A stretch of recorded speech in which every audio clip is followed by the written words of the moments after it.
Okay, welcome to Solarize Wayne County. This is the residential portion of our event. So we just concluded the commercial portion. The reason we split these up is because there's some distinct tax differences and perhaps some different questions for people. So my name is Marshall Clabeau. I'm the director of Michigan Solar Communities with the Great Lakes Renewable Energy Association. GLREA is one of the older nonprofits in the state of Michigan that has worked on renewable energy education, advocacy, and implementation. Since 1991, GLREA has been doing work across the state of Michigan. So while we have Great Lakes in our name, we are Michigan-based. I really like to show this graphic for folks. It just kind of helps paint the picture of where we're at. So thanks to the Lawrence Livermore National Laboratory, this is the energy mix that we face. So you can see at the top, solar is that very small yellow line. So we really got a long ways to go. The state of Michigan has a very ambitious 2040 clean energy mandate where all of our energy, 100% needs to be clean energy. So we got a long ways to go to expand solar, wind, and geothermal. One of the advantages of switching to a renewable energy future is we'll lose all of this gray rejected energy. So that it comes from heat loss, transmission loss, a number of different factors that we won't have to deal with once we get to our renewable energy future. So the Michigan Solar Communities Guidebook is a great resource that GLRA developed. It took 3 to 4 years in development. I do have some physical copies out there if you're interested. Otherwise, you can download it from our website, glrea.org. This is just a slide to download the guidebook. We'll be sending these slides after the event, so you know, don't feel like if we're going too fast you missed out on anything. If you haven't already signed in, there is a sign-in sheet out in the hallway. Otherwise, you can just grab my business card and let me know you're here, and I'll make sure to get the slides to you. So Solarize is a statewide program. It started in Ann Arbor in 2021. They reached out to GLREA in 2022 and asked if we would expand it. So that's been my job the last 2 years, is really expanding statewide. This is our first Wayne County event, so we're really happy to partner here in Wayne County, the biggest county in Michigan. And so the reason we switched to a county approach is that way it's a little more clear on who's eligible for the program discounts. Historically, we've done it by cities, but it gets a little confusing. You know, say, hey, I live in Livonia, but I'm near Novi. Am I eligible? So that's why we make it open to everyone in Wayne County is eligible to participate in the group buy. So what is Solarize? Why are we here? Solarize is a group buy discount. So the idea is that neighbors to neighbors, peer to peers are the best form of education. And when we come together, we can get a group buy significant savings on our solar installation. This is the program results. So this is real. It's happening across the state of Michigan. We've had over 185 sales in 2 years, and this is pretty conservative estimates. But we've done 1.4 megawatts of energy, which is pretty significant, but also small in the big transition. So next, I'm going to welcome up Jim from Greenleaf Commission of Livonia. I really appreciate Jim. He's been an advocate for Solarize for a long time. So thank you, Jim. Thank you.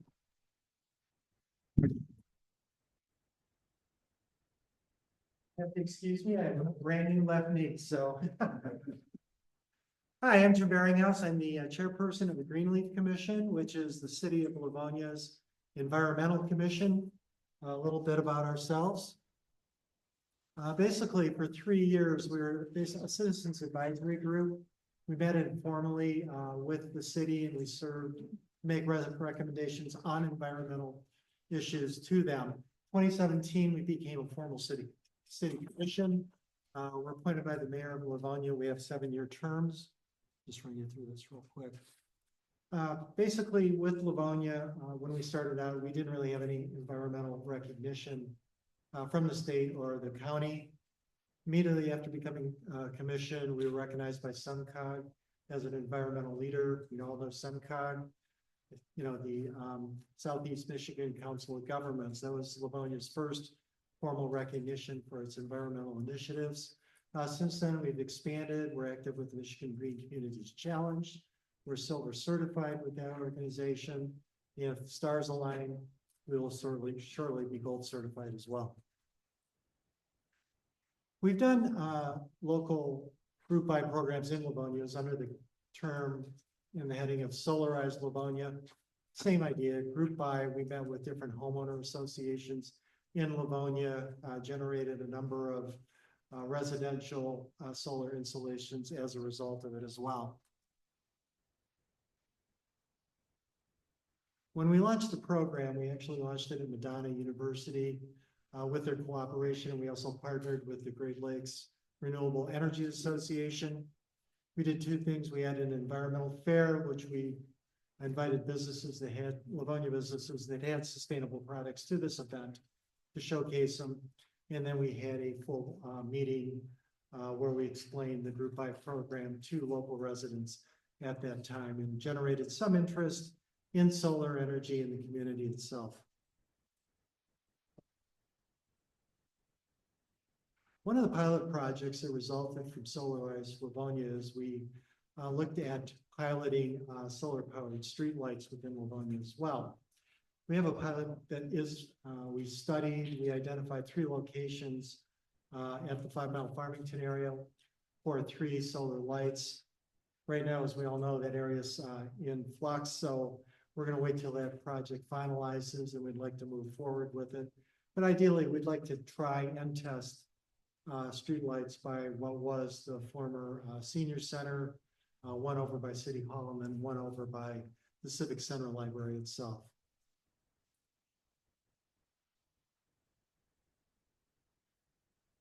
The Greenleaf Commission also has an award called the City of Livonia Greenleaf Award. This is an award given to local Livonia businesses that generate environmental leadership in our community. One recipient was Blaine Group, and this is a property management organization located in Livonia at 6 Mile and 275. They had some excess parking space, which they converted into a solar array, which offset about 1/3 of their power usage itself. Another unique feature of this project is, I think we all understand that solar light just reflects off one side of the panel. This particular group used and Brandon, you could correct me on this, a bifocal panel? Bifacial, yes, a bifacial panel, thank you. The idea behind these panels, not only does it catch sunlight directly from the sun, but it also catches reflective light off the ground, which is then channeled through the bottom of the panel, and it improves their efficiency tremendously. So that was kind of a groundbreaking event as well. But again, I'd like to thank Wayne County's Office of Sustainability and Innovation, Great Lakes Renewable Energy Association in Detroit 2030 for inviting us into this partnership and moving solar energy forward in the Livonia community. Thank you.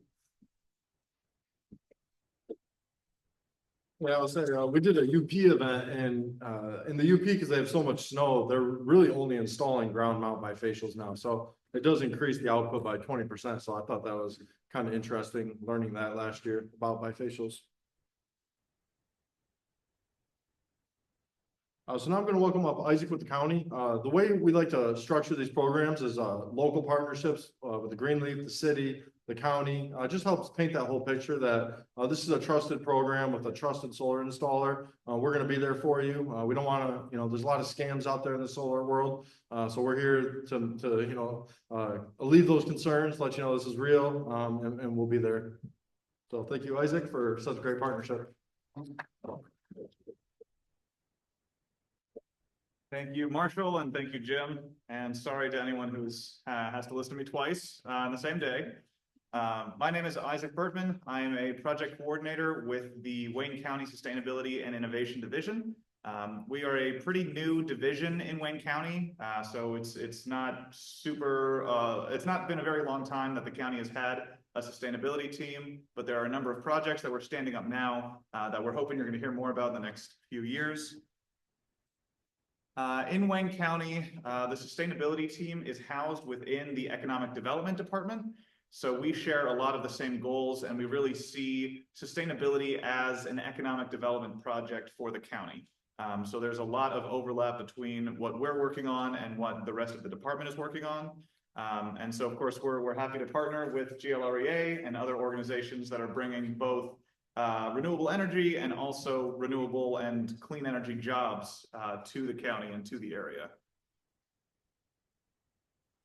this is our sustainability dream team. Once again, we've only had full-time staff in the division for 2 years now. And half of the folks on this screen, including myself, have only been around for the last 6 months or so. So again, we're in a very exciting growth phase for sustainability efforts in the county. And there are a lot of projects that we are going to be working on that you will hopefully be hearing about very soon. Last but not least, I wanted to share with you our priorities when we're doing sustainability work. We primarily see sustainability as a team sport. So we're trying to collaborate with other organizations, with our local communities, and with residents of the county on a lot of these projects. Our top priorities are especially focusing on resource efficiency within the county, so reducing the amount of energy and water that we consume. We're also focusing on aligning ourselves with the state and with SEMCOG's state and regional goals for sustainability. Many of you may know that Michigan has some pretty ambitious climate goals, and so we are striving to align with those. And last but not least, we are hoping to provide resources for the county's most vulnerable residents, especially in low-income and environmental justice areas. And just to give you an idea of some of the projects that we're working on that we're hoping to stand up very soon, we are putting together plans to decarbonize all of our county-owned buildings with energy efficiency upgrades and with on-site solar when it makes sense. We're also putting together a resilience hub network, which is a network of organizations within the county that are already community-based organizations that can serve as resource hubs during extreme weather events or power outages. We are working on a EV roadmap for the county, so laying out where the EV chargers are going to go to create a full network of charging capacity. And then last but not least, we are working also on a decarbonization roadmap for other types of buildings within the county. And so that is going to include, again, efficiency upgrades, electrification, and in no small part, on-site renewables for the buildings that can use them the best. So thank you so much, and welcome to the first Wayne County Solarize. We're excited to have some more.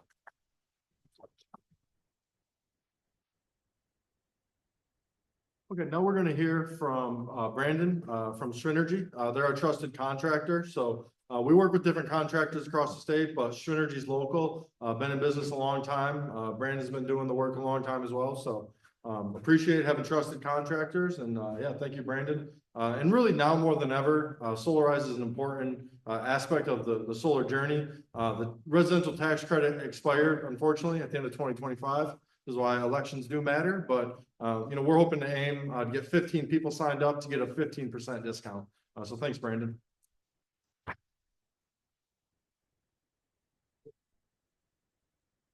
Jim, really incredible. How long have you been doing this as like a volunteer effort?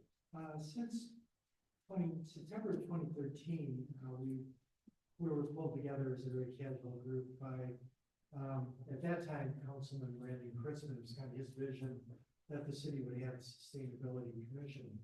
So we started that, and then in May of 2017, then we became a formal city commission. Awesome. So we've had a lot of, it's went fast. Well, congratulations 13 years, on all the accomplishments. It's pretty impressive. Yeah, awesome. Awesome. And I want to connect with you too. That's really exciting too with the Wayne County establishing sustainability office. So good job, GREA. All this different now. So yeah, I can go over residential solar.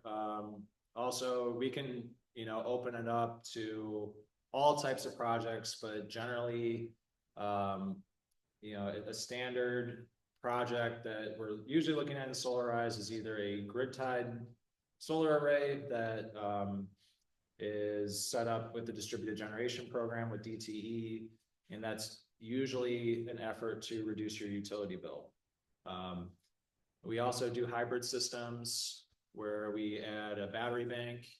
You know, they're even coming out with bi-directional EV chargers this year.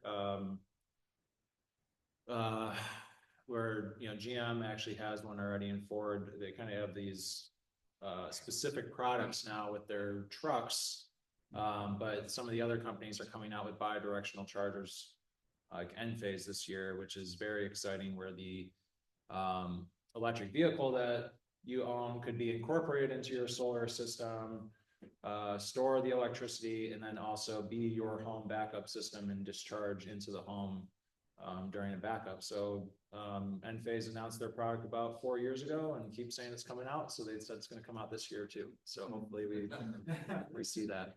But we use different like power electronic companies. It's a big focus of ours. So when you hear terms like Enphase, they're a big residential power electronic company. So they don't make the solar panels, but Enphase makes the #1 deployed inverter system in the country right now for a residential system. So they make a microinverter that's extremely popular.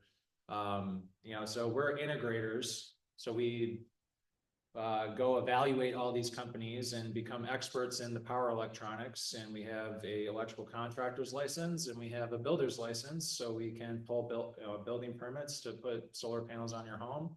And we can pull the electric permits to hook them up to your electric system and also to DTE's grid.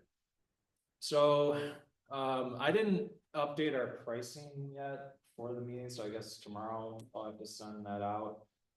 So the goal of these events is that we reduce the cost of our turnkey installation price by 15%.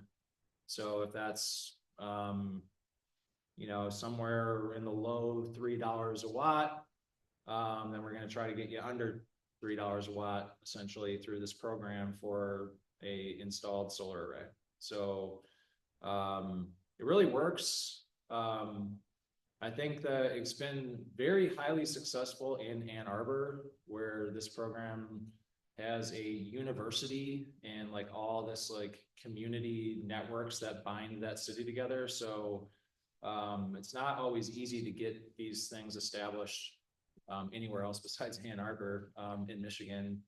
But this is I think the 4th one. There's a 3rd one we've done. Because we did the one at the college, and then we did another one where we met Richard and Peter through. I think this is the 3rd Solarize.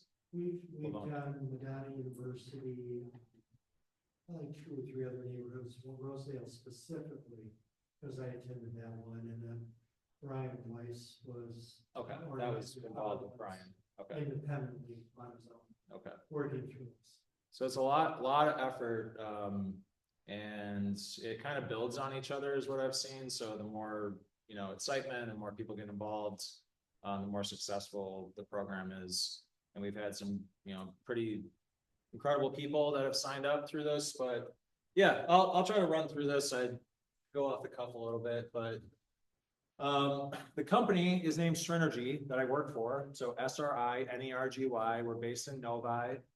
It was established over 15 years ago. Owner of the company, he basically started it by putting a system on his house. So he put his money where his mouth is from the beginning. We do solar, EV, generator, battery backup. And we also do special projects. We'll do some off-grid, we'll do small scale stuff, or we'll be pretty creative in what we'll get involved in. And generally we're trying to do a turnkey project. So you come to us, you give us some basic information, your utility bill. Maybe we do a site visit and evaluate your home in person. We can do a lot remote. And we're going to turn around, we're going to give you a proposal where we've interpreted your goals, and we go through your electric bill and we figure out how much solar we can put up at your house. And we try to give you the economic numbers on how much you're avoiding paying DTE once you have these solar panels. So we try to give you a number for how you'll get your money back, right? Which is pretty important. We do project financing. One of the partners in this is Michigan Saves. So we're also Michigan Saves vendors, and finance the projects full loan. technically, when you pull a loan, well, you used to be, never mind, I don't even get to say that anymore, because you don't have tax credits. Yeah. All right, So so, we're lucky to have Michigan State, they're the nation's first green bank. So they provide competitive loans for, projects, they do roofs, they do solar, they do geothermal, so a large amount of projects. Pretty competitive rates, I think they're sitting at high six right now, so it is a financing option if, cash is, tight. Marshall, it's good that you brought up Michigan Saves because it provides two sources. One is financing, but also, Brandon indicated we are a Michigan Saves vendor. I think one of the critical things that Michigan Saves does is they vet, solar installers throughout the state. If they meet their criteria, then there's maybe more than. Yeah, that's exactly right. So Michigan State's, in order for me to even run a Solarize program, they have to be a Michigan State's member. So it's a pretty stringent, process to make sure it's not a fly-by-night company. Probably last name is Knight.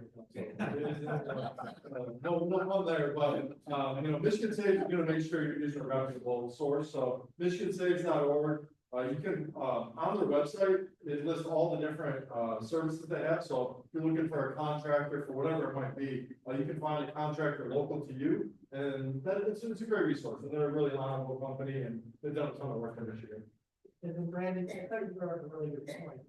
You said that, when you do research on the property to analyze, your strategy for installing solar, that sometimes it's not necessarily as likely as if you employ, it's almost better to employ the technologies that are available to you. Maybe you can yeah. give a description of them. Yeah, and I love a program called Aurora. So I've been using Aurora since 2016, and the software changed everything pretty much. But yeah, we can load up like LiDAR data into our models. So they're like all these areas are now mapped with elevation mapping. So essentially we have a tool where we can quickly rebuild your home, like, in our software.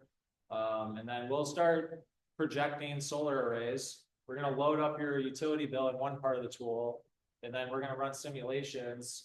And we're presenting to you, there's a lot of range in there. So we're going to present to you something around a 60 to 70% energy offset. Usually, if you want to go more than that, like it's your house, it's your system. But due to our utility policy, distributed generation program, once you start exporting a lot more to the utility, you're getting a discount basically on the credit coming back to you. So we're conscious of that. But yeah, we usually have to give you a couple of different displays. Here's a 60%, here's 100%. And then it's the big thing on battery systems though, like they pretty much require a site visit because I want to get that locked in. I want to know exactly where your meter is, your electric panel is.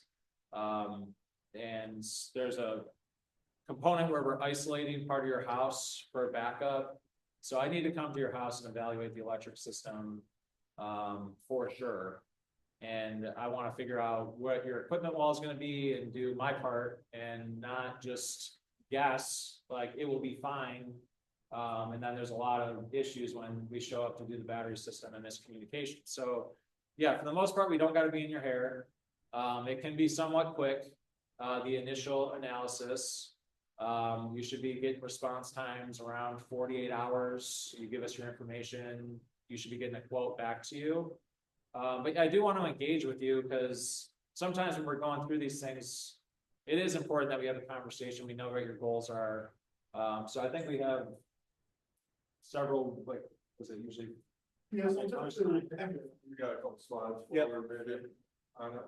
Typically what we like to do is offer a 2-week from today to request your free quote from Brandon. And then they'll get back to you within 2 weeks. And then you'll have another set of timeline to make your actual decision. And at the end of that timeline, you'll know how many other people signed up for what the ultimate discount is. That's kind of how the program has worked. Yeah, go ahead. You talked about grid systems and battery systems. What are the differences? What does it mean me as a residential customer? So a grid tied system, generally, we're gonna be referring basically stripped down system with no batteries, so just solar panels. And we're gonna be entering you into a distributed generation contract with DTE. And so that's strictly a play on trying to get your utility bill down. Where if we add a energy storage system, then the solar panels can go into backup mode. And if the grid goes down, then you can transition into the system in backup mode. And then we can also program the battery to try to work with that distributed generation rate some. So if you are discharging the battery actively during grid tied mode in the evenings, then we can we can put some of that excess solar that would be going back to the utility into the battery and cycle the battery, and you get a little bit more, utility savings that way, as you're not relying on the credit going back on your utility bill. Is that clear to everybody? That part. Let's go through this. Yeah. So, the grid is the power lines all around us, right? Those are owned by the monopoly utilities, DTE and consumers. A grid system, when the sun's shining, you're gonna be reducing that consumption. Unfortunately, state law changed where they're not gonna give you one for one. So, if you're producing electricity if your solar panels are producing more than what you're using, they're not gonna give you $1 for $1. They're gonna give you a discount. They're gonna give you a percentage of that amount. And so that's where Brandon's talking about, if you add a battery system, you can kind of regain some of those, those lost solar. So if the power were to go off with the grid system, your solar would shut off. If you have a battery, if the grid goes down, you still have power. And so that's an important factor to factor in here, is that, in Metro Detroit, the power goes down a lot, DTE. Every time you lose that refrigerator, a couple $100. And so when you're thinking about the big picture in solar, a battery is more expensive, but it does give you that peace of mind that, hey, if all my neighbors lose their power, at least I still have my lights to turn on. My refrigerator is not going to go out, things like that. But if the sun is out there and the grid goes down, do I go down? You do, if you don't have a battery. Even though I have the solar? That's right. Yep. So that's the grid tie system will go down without a battery. Yep.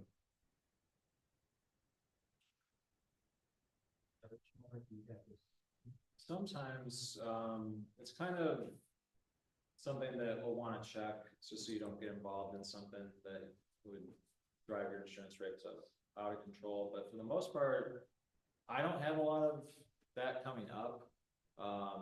I have it does come up sometimes with the more like boutique insurance company.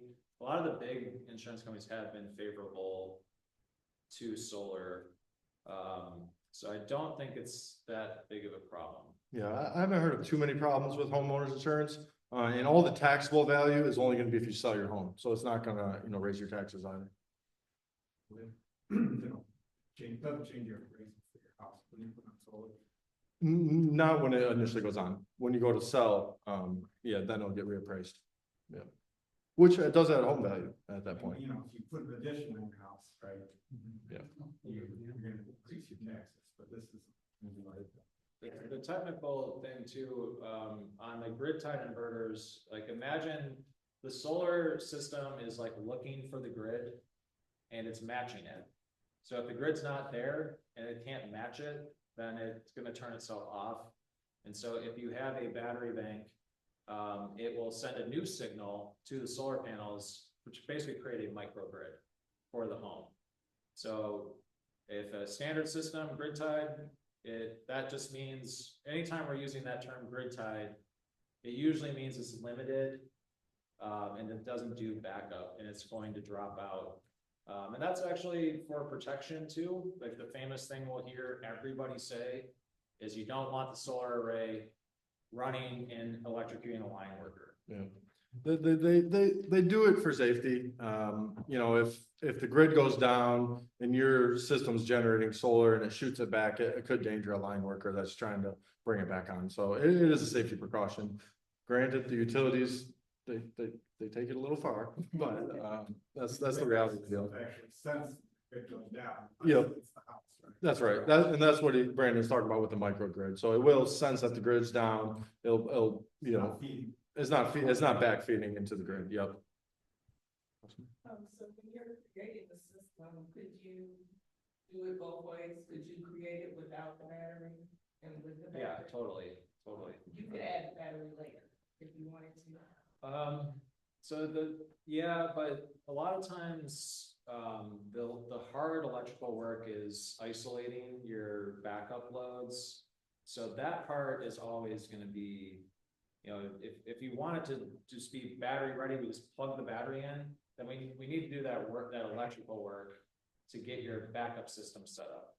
So, It's to work your conditioner, your refrigerator, because pick out the things that you want to. so it actually isn't that easy to just pop in the battery, and anyone that tells you that is sort of on the wrong track. Because it's definitely critical, like what your goals are, and there's systems where we can do, and I think this is the most elegant, it's called whole home backup. So we position a transfer switch, like basically the utility meter, and then the solar transfer switch is right there. So your meter, transfer switch, then everything is backed up behind that. There's also an option where it goes meter to your main service panel, and then we put our transfer switch, and then we have a dedicated backup panel that just has specific things on it.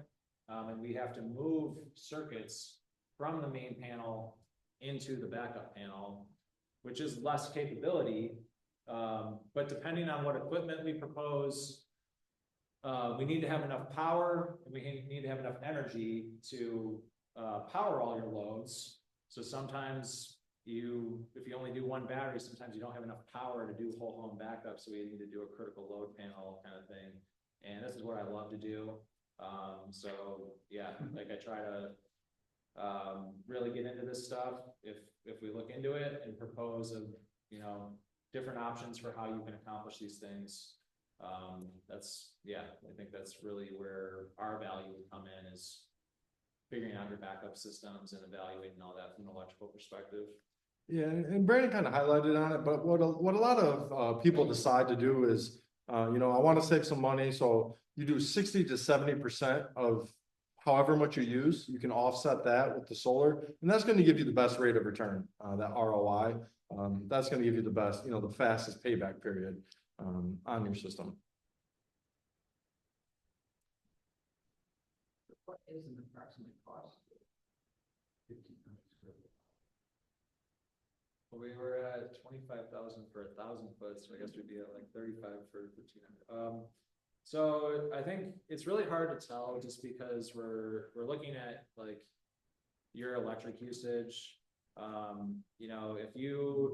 I would say if you don't have like electric heat at all, that's probably like a 5 kilowatt system, something 1,500. So we'd be looking at the solar system being around $15,000 to $16,000 before the discount that we are going to talk about. I want to verify, because everything in solar comes down to our price per watt, and I want to verify our price per watt. So we're going to publish the community pricing, so it's all transparent, and like what the discount goals would be. I can probably get that out tomorrow. I just want to, unfortunately, I didn't run that through my company before I showed up here today, so I need to do that. Where would that information be published? With your website? So I'm going to follow up. So if you hadn't signed up before the meeting, take my card, email me, or there's a sign-in sheet on the slide here. There's a QR code in the very beginning here. So if you didn't sign up pre-meeting, before you leave, if you scan this QR code, that way after the meeting, I'm going to send the slides out. I'm going to send a recording of the video and all the information Brandon's talking about. That way we have a line of communication to be in touch. Now, in the earlier presentation, you talked about lithium-ion batteries in the house or unit. Has there been a problem with fires with those in the house? And what does that do with your homeowner's insurance? I'm not aware of any fire with the solar battery products. There have been consumer fires that have been blamed on us, and the code has changed dramatically because of that. So We have to do a lot of things now to make sure that your house is protected. So if the batteries are installed inside, they need to be in like a fire rated enclosure with a dedicated heat detector. And there's a lot of things we need to do with that. So this is part of the challenges that we'll go through. But we always figure it out. You know, if you want energy storage, we'll find a place that they can go that's logical. And that's usually on the site visit. So we will be proposing like you don't have to just work with us, but we have our particular grants. So I was mentioning earlier that like Franklin Watt Hour, and we've had great success with them. So that's a lithium ferrous phosphate battery. And their transfer time and just the whole experience that I've had with them, like if the grid goes down, you're talking like millisecond transfer. You wouldn't even know that the grid went down with their products. And it's definitely best in class ratings, and they kind of came out after several other companies. So I like their product a lot, and that's kind of what we do. We're integrators, so we're going to have our particular brands we like. The lithium ferrous phosphate. I mean, I'll have customers that are more up to date than me, but for the most part, everything I've heard and researched on that is the most stable lithium technology currently for these home battery products that's available. Yeah, I haven't heard of house fires. I mean, when there's a lot of misinformation out there about battery fires.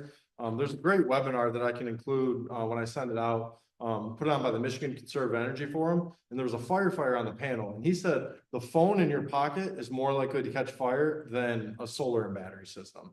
Electric cars can catch on fire if they're in an accident, but that's not what we're talking about. We're talking about a very stationary battery that's done by a certified electrician that goes through a ton of code, ton of inspections. So it's, I'm not gonna say it's a 0% chance, but I think it's very unlikely.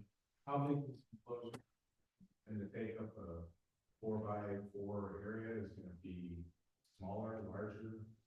If we do the inside enclosure, we have to talk. We'll have to figure that out with you. Where are most batteries stored? In a home? Well, like Franklin, they have 5-star. They have a good temperature rating. So, and they have the thermal loop. So we definitely we have put a lot of them outside in here, or if we get them into the garage, then if we put the backing on the battery, usually if it's a fire rated backing, we still get the dedicated heat detector into there that's interlooped into your entire smoke detector system, and it's usually okay. So that's an attached garage. Just fire backing behind the battery system.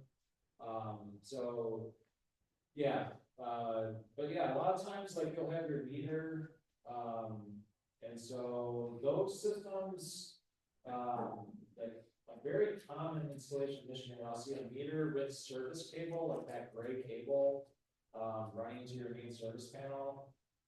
So I like to take that cable back, go to the meter, go to our controller. So have this, like basically create an equipment wall, right by your meter outside. Like that a lot, but it's not always feasible. There's, basically we gotta figure out where the stuff's gonna go in a logical fashion. It's nice to have it all located together. But I do a lot of projects, so it's not, there's a million ways we gotta figure it out. And I have done one in Ann Arbor where I just mounted fire rated drywall to the wall, built a frame, then wrapped this thing in drywall and stuck the battery in there and it passed inspection. I don't know if that would ever pass inspection again. When I met with I had a meeting with the Farmington Hills building inspector last week, and he told me if I'm going to put them inside, I basically need to build a bomb shelter. I'm just like, Yeah, it changes from municipality. But it's not that big, right? It's not a lot. They're like, I don't know, maybe 2.5, 3, or yeah, 3 feet, 4 feet wide, like 4 feet tall, like they just, or maybe shorter than that, and they're slim up against. Like they're like a power wall type thing from Tesla, right? So it's. Yeah, I mean, it's not much different than that podium size, really, you know, the one right in front of Brandon there, I mean, that's not a terrible. Yeah. Enphase has a different form factor. They have like smaller batteries where Franklin starts at a 15 kilowatt hour, Enphase starts at a 5 kilowatt hour. So, you know, if you're looking for, you know, we got solutions. If it's very small space or, we just gotta get creative with, you know, maybe we can't use that product or we gotta find a different one or something like that, which, like, I don't know. Like I think guys just never turned on a project. Whatever space you have. Yeah, yeah. But as I've gone along too, you know, there's a way I like to do them. I like to buy the meter, as much as I can. I like to build a nice equipment wall. I like everything to be organized for the installer. If you have to maintain it, it's easy, it's simple. Someone has to come past, you know, behind us. It all makes sense, it's logical. If you got the battery over here, the controller over here, the inverter over, you know, it's like you're running around, like, these things need to talk to, okay, what am I even talking about? Let's get this. What other questions we got? Yeah, we got The permitting through the association, the different neighborhoods. You go Yeah. directly to like the homeowner association and get the approval prior to going to the township? And where the. Yeah, I mean, Or do you? it's not even like required anymore, but you know, we wanna make them happy and not create any issues along, so. The rules, the city can't, the homeowner association can't overrule the city. Yeah, that's actually a state law that passed 2024. So you know, there might be some communication, but by law, homeowners associations can no longer deny your solar project. We still do, we still, But you handle that, not the homeowner. well, you're gonna tell me, like, if it's your HOA, Yeah. then you're usually gonna tell me, unless you connect me with the resource, but most of the time, you're like, hey, they want an overlaid image of what it's gonna look like, or they wanna see past projects, and we send it to you, you work with your HOA. But with Livonia, which has, the most interesting city town hall, for sure, love going there. Yeah, that's part of, when you work with this installer company like us, that's our business model. So we're doing the interconnection agreement with the utility, pulling the building permit, pulling the electric permit, and we're doing all the engineering as a package to achieve that goal. So we call it turnkey, essentially. And we're probably not the type of company to pick off pieces and do like this, you know, we want the whole thing or we don't want to be involved. Usually. That's mostly the standard in the industry is keep the project, so people aren't piecemealing it, having to clean up other people's work, things like that. But personally, I'm not that way, so, you know, people connect with me directly, I'll, you know, help with whatever. I've done like microgrid projects, so like, I used to be really big into these things and traveling, and I went to Haiti and did a microgrid, that was built up from, this town had like no grid, and was part of a big effort in there, and love the creative aspects of it. This had to be somewhat limited in what Strategy will do, but I'm definitely a resource if you want to work on a solar thing for your bird bath.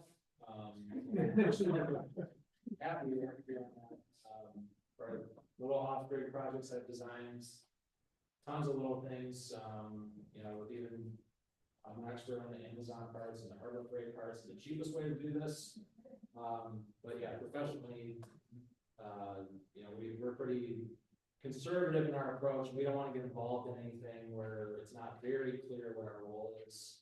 So we definitely are, yeah, we're not gonna subcontract and do this part, or have the homeowner do this part, and we want the whole project, or just find someone else to work with. Another question back here? Yeah. Yeah, thinking about, you know, doing solar, thinking about, you know, putting power plants, kind of down the line in Michigan, Yeah. bill is coming out soon. Does that change? Is this for your company, or does it change, you know, the anticipated payback period at all? So what he's talking about, there's two ideas out there in the renewable energy world. This is what my organization works on. The first one he said was community solar. So that's a little different than what we're talking about here, but the idea for community solar is that we have a giant solar panel field right here and all the neighbors in the area can buy in. It's not a law right now. It's not gonna be a law anytime soon, unfortunately. The current state legislature, Matt Hall, he has publicly stated that his goal is to pass the fewest amount of bills possible. And so, you know, this is crazy, but this is the world we live in. To where last year, the state of Michigan passed the fewest laws in some 60, 70 years. He wants to do even less this year. So while we do have community solar bills introduced, they're not gonna see the light of day in the current legislature. But if tides were to change in November, maybe next year, we might have community solar. And it might change the business model, but it's hard to say at this point. And the second thing he talked about was virtual power plants, which is a really good idea. And it's gonna be a harder lift than community solar, but what that is the idea is that if all of us in this room have solar and a battery on our house, then the utilities can tap into our batteries when they need it. So there's only like 3 or 4 days a year when the utilities are really stressed. Christmas Eve is a big one, the hottest day of the year and the coldest day of the year. So the utilities over conflate how stressed they are, but on those 3, 4 biggest days of the year, things are getting close. And so the idea of VPP, virtual power plant, is to be able to compensate people for their home energy system when the utility's in need. And Ann Arbor is actually piloting a VPP program. So that is there's a bill introduced right now in the Senate for VPP, but the House Energy Committee, Pauline Wenzel, she's not going to hold a hearing on it. The reality is we're not going to get energy law, good energy. Today, they were repealing all the energy laws, like literally today there was a committee hearing, but we're not going to get a positive energy law in the next 8 months. I promised the Livonia resident that I would ask this question, so I will. Can you charge your electric vehicle off solar energy? Well, you can, but it's a big battery and so. Well, the level 2 chargers are charged up at like 9.8 or higher kilowatt. So you would need, if you had your level 2 plugged in and it was new and you had 10 kilowatt solar array. But there's definitely features like solar charge, where it will only charge, you can have your car plugged in and it see, okay, we have excess solar. So it's gonna dump it into the EV automatically. That's a pretty simple thing to do. But yeah, I think those ideas are so critical. I think like we need that energy. Like the past question too. It does sometimes feel like this is getting like more boring. Like what would be possible with virtual power plants? Unbelievable. If we had a more decentralized thing. So great question, and we need to keep dreaming. Generally, we don't work on it because we're under pressure to keep the bills paid. So we generally tend up doing your typical,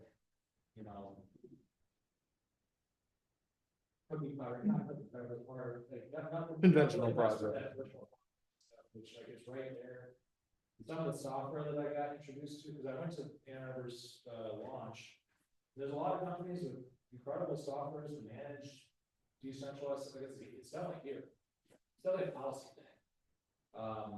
But I definitely want that shaped in like how can we make virtual power plants like democratic and more participatory instead of it being lame, which things always end up to be. But and then the plug-in solar thing too. And as we get closer to the election, those are 3 very exciting policy frameworks that we need. So these help us create community, help us build like power within the solar industry, like doing these events. So like we have these events, we come together, And when the time's right, we need to be able to work on those things. As that would, plug-in solar is another one which I don't need to get into, but all these things are. Yeah, so, I mean, our organization literally got the bill crafted for plug-in solar, so the idea for plug-in solar, yeah, it was a good, and we got the Catholic Conference to support it, and last week Pauline Wenzel said she's not gonna hold a hearing, so the idea on plug-in solar is that you can literally plug your solar panel in the wall. It's a new technology in Germany, there's 4 million of these units have been deployed, and so it's really not a safety concern, and around the world, but our utilities, I met with them last week. They're against it, so like the utility lobby is real, so, so hopefully in the next year. They want it now, they want it on, so, plug-in solar, the reality is that once at least 5 states pass plug-in solar laws, there's been 3 that the governor have signed and 30 have introduced it in the legislature. So once 5 states pass plug-in solar laws, manufacturers will come to the US and there'll be more available. There's gonna be a limit on how many panels you can have. 1,500 watts is the Michigan limit, so that's about 3 panels, 4 panels will be your limit. But it's part of the energy future, right? There's a lot of tools in the toolkit, and we're limited by the utilities, we're limited by the legislature, but that's why it's so important to do events like this and just keep building education on what's out there. And it's important to contact your lawmakers to let them know. On these panels, when you're putting them, let's say you're building a solar array, can you string them out on your garage and on your other house on different facing roofs? Because some of them get to be quite literally annoying that they, where they're at. Yeah. So can you put them in different places as long as they have access to the sun, obviously? Yeah. But it's not that big a deal to string them all across your. Well, it's gonna add buildings. complexity to the installation itself, and then we're having to jog that wiring over to a central point. And so generally there is an adder if we're on multiple roof faces, or, so there's no problem with it because of where the tech's at. The module level power electronics eliminate all those issues with panels facing a different direction. It cleans all of it up. On a commercial system, we might not be using like optimizers and microinverters, but you're usually getting like open spaces where there's no obstructions. But we, pretty much since like 2015, the companies that have been pushing residential solar have solved that problem through isolating each panel's production down through a module. Like there's a power electronic right there, either an inverter or an optimizer. 95% of the time on a residential system, especially in like an urban area like Livonia, you're going to have these modular power electronics. So it's gonna, you're gonna have east facing, west facing panels that open some things up. However, south facing panels are gonna perform by far the best. But with the I'll look at our time of use rates too. Sometimes I'll look at like a west facing array, which is producing during the high cost, and solar array facing south still meets it. So we don't have as much of an increase. Like it's not like California or even the UP where their time of use rates are like huge gaps, like 50 cents changes, where ours is like 6 cents change, or like it's not that big of a gap.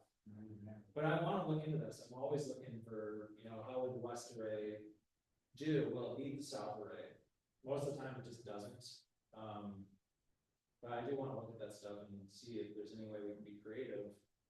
So I definitely think west arrays can be kind of cool, or an east array is going to wake up earlier. So I don't know, like basically you're not going to have as big of a peak where like on an east and west array, but you could have more balance throughout the day. Like, so if there's any reason why you'd want a longer like solar production scale than a shorter one that has a higher peak, But it's pretty rare to see, like, you usually just want the thing to perform the best, you want the most energy you can get out of it. So I don't really see those scenarios.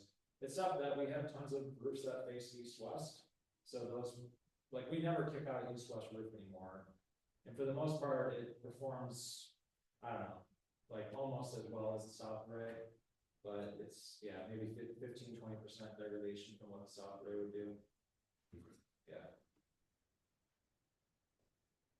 So we are getting near time, so I'm gonna go ahead and kill the recording, but we'll be hanging around if people got some more individual questions, but thanks for coming out. There's more resources on the table, so, if you haven't signed up, just a reminder, come up here, scan that QR code, that way we have your information. I'll send out the slides. I put it on YouTube, so you can always watch it. And the idea of the program is to send this to your neighbors, your friends, your family that weren't here today, to get as many people involved as possible. That way we can get the biggest discount as possible. So thanks for coming out. Hope you have a good night.